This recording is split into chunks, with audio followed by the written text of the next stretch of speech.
Hey you guys, welcome back to my channel. So today I'm going to show you how to get this makeup look. I actually am filming this. I meant to jump into my next video that I'm going to film and I forgot that I meant to film an intro. So I put my hair up and I added a little bit more to this look than I did in the tutorial, but I will share that with you in just a second. But basically this tutorial is on how to, really it's how to create this look, but also I give tips and tricks on how to incorporate color into your makeup look without looking crazy, right? Without looking like a clown. And so that's what I did here. Hopefully you guys don't think I look like a clown, but this was a request from a subscriber about 4 to 6 weeks ago or so, and it's just taking me a while to get it up. But I just wanted to share with you how you can wear color on your lid in an appropriate wearable way. So if you want to learn how to get this makeup look and also learn how to get some of those, how to incorporate some of those tips and tricks into your routine so that you can pop color on the eyes, whether it's this color or it's purple or orange or red or blue or pink or whatever it might be, hopefully this video will help you do that. So just stick around and you can learn how I got this makeup look. Thanks guys. Okay, so first let's get this hair back. I just washed it today, so it's extra big. Make it this side too. So I do already have my concealer, foundation, bronzer, and eyebrows on. I didn't prime my lids. I just used the concealer that I used, which was the Cle De Peau, I think I'm saying that wrong, concealer. So we're going to see if that works for a primer. The shadows that I'm using today are pretty creamy, so I don't think I really need much more than that. Today I'm going to use the Balm Voyage palette. I don't really use this palette very often. It's a little bit more colorful than the palettes that I tend to grab because they're a little easier without having to think about it, where this kind of forces me to be a little bit more creative. So this isn't something I grab often, but I absolutely love the quality of the Balm eyeshadows. I talked about them in my last few videos. Their quality is phenomenal. So I was just looking for palettes that had kind of everything that I needed for this look, and I felt like this palette really incorporated just a really good variety of shades. So for today's look, I'm going to incorporate, I think we're going to use this really pretty seafoam greenish blue shade here. So yeah, let's get started. So first, when you're working with color, I think the best thing to remember is that the need for a prime eyeshadow is just absolute. You know, we talk a lot, and actually I say prime, but on YouTube world it's called transition shade. When I worked at MAC years ago, we always trained as using a prime color as basically your transition shade. It basically just helps everything look more blended and more airbrushed, but aside from that, it really helps calm down color. So the best way that I can describe this is the way that my old boss at MAC taught me, and it just made perfect sense for me. She said, you know, just imagine if you have this beautiful lime green top, okay, a lime green top that you just bought and you love it. You're probably not going to pair it with lime green pants and a lime green purse and a lime green shoes and lime green accessories, right? You're going to probably pair it with jeans or with khakis or with something that's going to kind of not make it, you know, too over the top.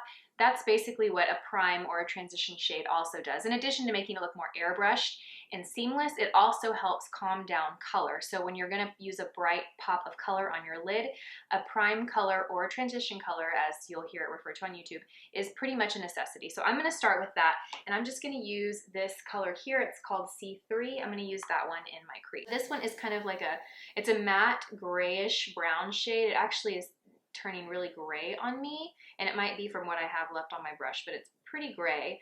I would probably go, this is a good one. I might grab something a little bit warmer if I wasn't trying to just stick with one palette for this look, but out of this palette, this is the best option for a prime color. You basically want to pick something that's matte, that's neutral, and it's like 2 to 3, maybe 3 shades darker than your skin, but not too dark.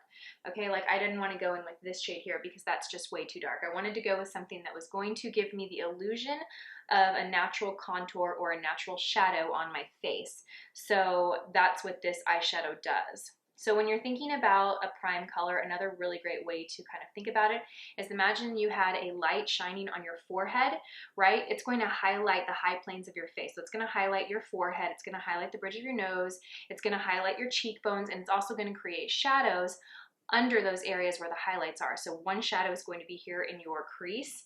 The great thing about a prime color is not only does it calm down bright colors and blend your eyeshadow, but it also creates the illusion of you know, a more defined crease, more defined cheekbones. When people kind of want to slim their face or slim their features, they can contour to achieve that. So a prime color really is a step that I feel is pretty necessary if you're, you know, if you just take your makeup skills to the next level. Okay, so next I'm gonna go in and I'm gonna pack on the color that I'm using. So for this look, the pop of color is going to be this really bright color here. It's called B2. Really beautiful seafoam color, aqua color. It's not a color that I would normally use, but I think it's a great color to demonstrate how you can wear bright color and still make it wearable, right? So I am going in and I'm using a stiff brush to apply it. I don't want to use something like fluffy and big because that is not going to deposit the most color payoff. Using a thick brush, fluffy brush is really good for blending and shearing out product, but when you're trying to create a lot of color payoff or get a lot of product on your skin, you want to go with something more dense. So this is the 242 by MAC, and I'm just using that and I'm just packing it all over my lid. So you can see that's a really bright color, right? I'm being really careful not to muddy my crease color or not to take this bright pop of color and mix it too much in with it. I really want to keep that contrast there.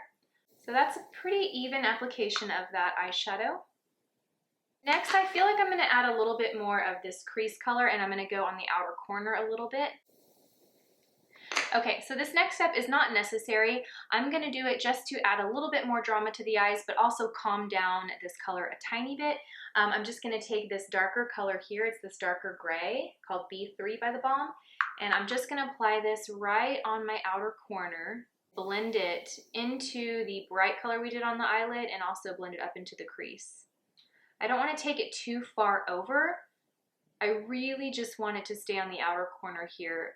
This is just going to tone down this a little bit, and it's going to make it all look a little bit more blended. Really great precision brush. I don't have a lot of space on my eyes, as you can tell, and it's big enough to where I don't have to go over it 100 times. So it gives good coverage, but it's small enough to where I can still have good control over where the product is going and where I'm placing it. And I'm really just like patting it on. I mean, I'm not really like moving my brush back and forth on my skin. I'm just kind of patting my brush and lifting my brush and setting it down, just kind of moving it, covering the area that I want it with little pats. Okay, so I'm going to leave it there for shadow. The last shadow that I'm going to apply is just going to be my highlight color underneath my brow. And in this palette, I'm going to start with this shade here, B1. It's more of a matte shade, but if I don't feel like it doesn't apply as much color, I'll mix it with a little bit of this C1. But I can pretty much tell that this C1 shade is probably going to be really frosty and really intense if I were to just use that. So I'm going to see how the two play off each other. I love these shadows. These shadows are such great quality. I'm teaching a makeup class this weekend, and the makeup studio that I'm going to be teaching out of carries this line, and I'm so excited to share these with my friends that are coming because this isn't a line that you can buy. I don't think you can buy this at Ulta. I don't think you can buy it at Sephora. You really kind of have to know about it to to see it. But it's really, really nice. Okay. So for liner, what am I going to use? I'm going to use the Kat Von D Tattoo Liner, and I'm going to use the shade Mad Max Brown. I've really been enjoying this liner. So easy to apply. Like, I just lay it flat on its side. I need to get another one. But I just lay it flat on its side and create my liner that way. I don't have to tug at my eye. Pretty easy to create a little baby wing with this.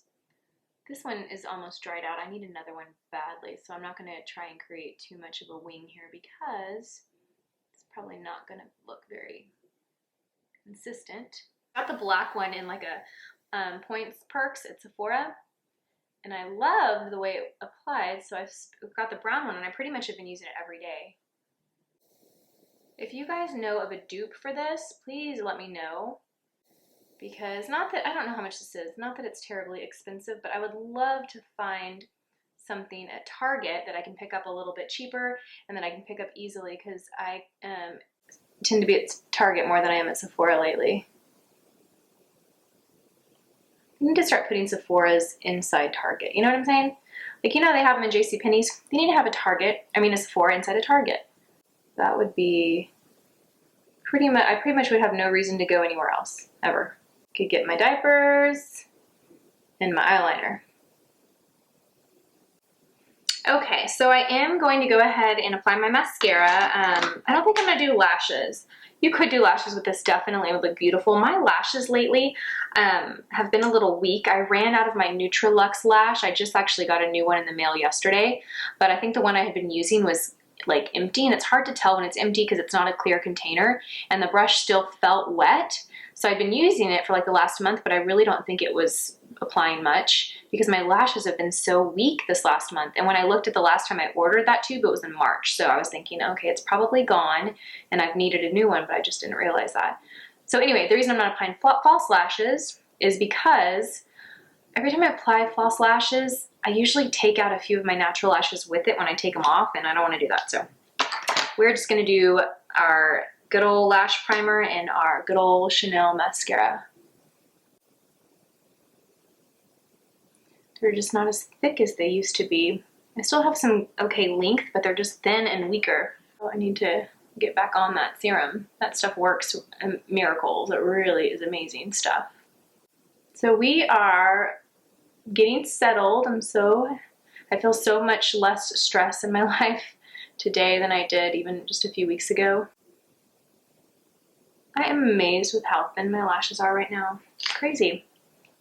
It just goes to show that that stuff really works, because when I was using that every single day, my lashes were thick and I just stopped. I guess I got pretty confident, like, oh, okay, I don't need it anymore. I wasn't too concerned about the one I was using was empty, and now my lashes, you can tell that I need to get some more. All right, for the lower lash, I'm gonna put in a little inner rim brightener. This is just my thing. Like, I don't know if you guys get bored of me doing this because I do it in every makeup look that I do, but it's just my thing. It's just, this is like the one thing that I feel like prettier in, you know? Like when I try and line it dark, I just feel like it's not, it just doesn't complement my eyes. For my lower lash line, I'm gonna apply this olive green liner, but I'm gonna go over it with eyeshadow. So I'm not really using this for the color. I'm really just using this kind of as a base so that I have something emollient to have my shadow stick to. Holy Toledo, it is hot in here. My goodness, I feel like I'm melting. Okay, for my lower lash line, I'm gonna go on top of it. First, I'm gonna start with the same shade that I used in my transition, which is that like kind of grayish matte light brown. And I'm just gonna smoke that liner out a little bit. The liner I used did have some green to it, so it is giving this a nice little greenish tint to play off the lid. And then I'm gonna take a little bit of that darker gray that I used on the outer corner, and I'm gonna apply that right here on the outer part of my lash line. Okay, and now for a little blush. I've been grabbing this Too Faced blush palette lately just because it's been easy and convenient. It's just the Love Flush Blush Palette by Too Faced. And I've been mixing the two shades Love Hangover and Baby Love together because one's peachy pink and one's kind of like a mauvey rose, which is like my two favorite colors for cheeks. Try not to go too heavy with this because the eyes are very bright. Kind of went a little heavier than I should have. We'll fix that. For lips, I'm going to keep my lips very simple and very bare. I'm going to use the Hourglass lipstick in Nude number 1, which is a little bit more kind of nude than I would want it to be. So I'm going to go over that with a lip gloss that's going to deepen it up just a little bit. It'll still be nude, but it won't be like as pasty nude as it looks right now on my lips. I'm going to use the Mercier Lip Glaze in Violet. This is the same lip combination I did in a recent video. It was right in front of me and it's perfect for this look. And that wraps up this makeup tutorial. I hope you guys enjoyed this look. Let me see what colors you want to see next. This suggestion was actually sent to me by a subscriber on how to wear color in a wearable way and not have it look too crazy. So I just wanted to give you guys some tips on how to do that. If there's a color in particular that you guys want to see next, maybe it's purple or orange or pink or green or blue or whatever it might be, let me know in the comment section below and I'm happy to film a tutorial on that. But yeah, I hope you guys enjoyed this video. As always, thank you guys so much for watching and I will see you guys in my next video. Bye-bye.